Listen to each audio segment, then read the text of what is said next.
The Beach Boys, the brand new Sail on Sailor 2 LP collection, right now at States and Kingdoms.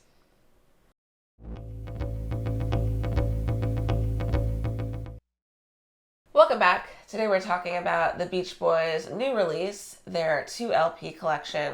So we knew that this brand new box set, everyone knew, in all its different iterations, was going to be released, and we, when we first heard about it, we're like, oh great, we're totally going to buy that, and we're going to, listen to it and love it and do videos, and then we decided not to get it.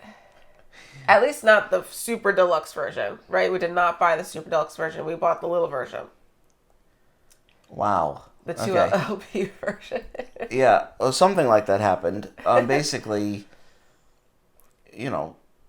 we bought a more expensive thing, expensive vinyl box set. Yeah. The Stones in Mono, basically, which was just recently released. Right. And I really wanted to get that, and it just didn't really leave enough money for how much this was. This is a little pricey. It's a little pricey for what it was, I thought. And I figured, all right, I'll get it later. I'll wait until maybe the price drops a little bit, and I'll keep an eye out for it. And you said, no, gonna buy it, the 2 LP edition, straight away. It's a compromise. I said, thank you, sir. And so we did that. We did. We allocated all of our funds on the Rolling Stones Mono 16 LP color set. Yeah. Which I'm really excited for too. Yeah. So, there were a few factors that went into our decision with not getting the Super Deluxe, but it was really mostly cost. Yeah, that was it. It was a cost. Because I still intend to, because I wanted the concerts. Right. I still do, of Which course. I wish that they would sell on their own. Well, of course. So I mean, that's the Super Deluxe set. You get this. You get, I think it's a 5 LP set. Yeah.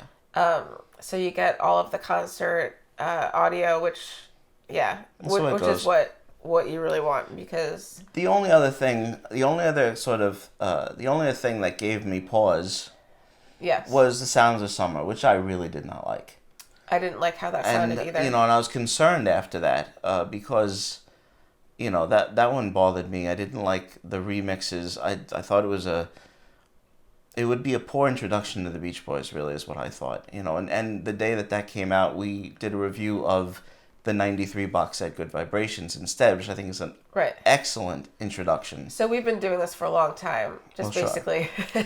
But so when we got this, I really wanted to hear it. We listened to Holland with an original, basically original pressing of Holland that we've had for a long time. Right, and we've already done that video.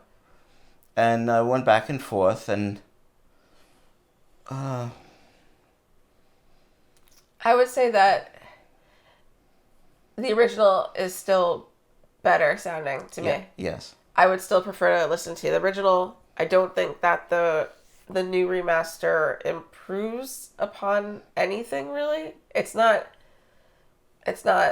horrible, but it just doesn't make anything better. Well, it's bright. I don't know. I mean, some people maybe that's a matter of hearing, but we both hear it. There's more treble. There is a harshness to some of the things. I mean, I was actually concerned about Funky Pretty. I thought they were just gonna hype the bass. They hyped the piano. They hyped the treble, and actually there's actually less bass on that song to me. Listening through our system, this era of the Beach Boys is so wonderful. With Blondie Chaplin and Ricky Furtado, they were going in a direction that was pretty summarily ended by Endless Summer and then I suppose by Brian's Back, and then them becoming more of a nostalgia act, still releasing awesome albums, right, but not like this. Yeah, they feel like a vital band creating new exciting music. Yeah. And for the rest of the 70s you get that, but it's always vying with the old sound. Yeah, this is, absolutely. I mean, this is a contemporary creativity versus, what the audience was a little wanted. bit more looking back for the fans. And I get it. I mean, we say this in every video that we do. Like, we understand. Oh, I totally understand. We totally understand. But yeah, but this is it's so alive and current, and it feels important. Yeah. You know, like this era of the Beach Boys feels really important as far as just the music that they're putting out and related to other bands at the time. And I'm happy that more people are maybe getting to see this if they weren't, aware of it. And that's why it's a good release. That's why even if the albums aren't remastered to perfection, I'm not disappointed in a way. For one, I kind of expected this. I mean, I'm not surprised. It's not that bad. It's not. I mean, after Sounds of Summer, I was a little concerned. It's not that bad. But the releases are still very positive. And I feel good about that. And I'm still going to get the Super Deluxe. I still, as long as we keep, there's interest.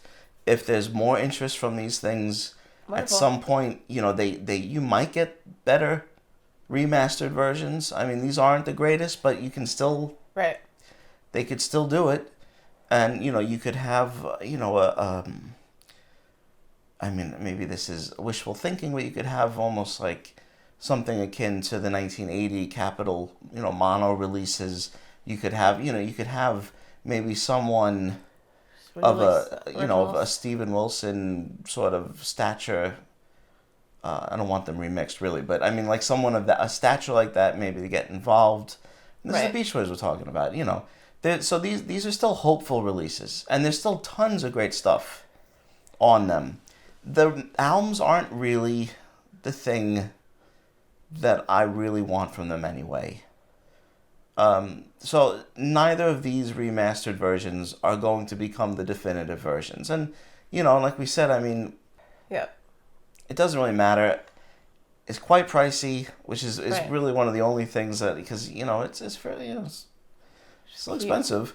Keep laying out those bucks, rebuying stuff you already had. But that's why if the albums aren't remastered to everyone's taste, it's still an important thing. It's still a positive thing. And I just hope that, at some point, the whole Beach Boys catalog will get the respect and love that it really deserves. So this is like sacred territory. Yeah. So that's why Sounds of Summer bothered me, because it's like you don't remix. I just don't agree with it. You don't remix, a Brian Wilson mix. Yeah. I just don't think that's right. Yeah, like California Girls, I can make that one. Yeah. I can make that one better. I'm gonna fix it. Yeah, they didn't. So I didn't like that, but that's not what this is. If the remaster, Call and the Passions, sounds pretty good to me. It does. It sounds good. Holland is kind of shrill in spots. Thank you so much for watching our discussion on Sailing Sailor. Please let us know what you think of this new release in the comments below. Make sure to like and subscribe. And please stay tuned here at Taste of Kingdoms for more videos. Mondays, Wednesdays, and Fridays. We'll see you next time.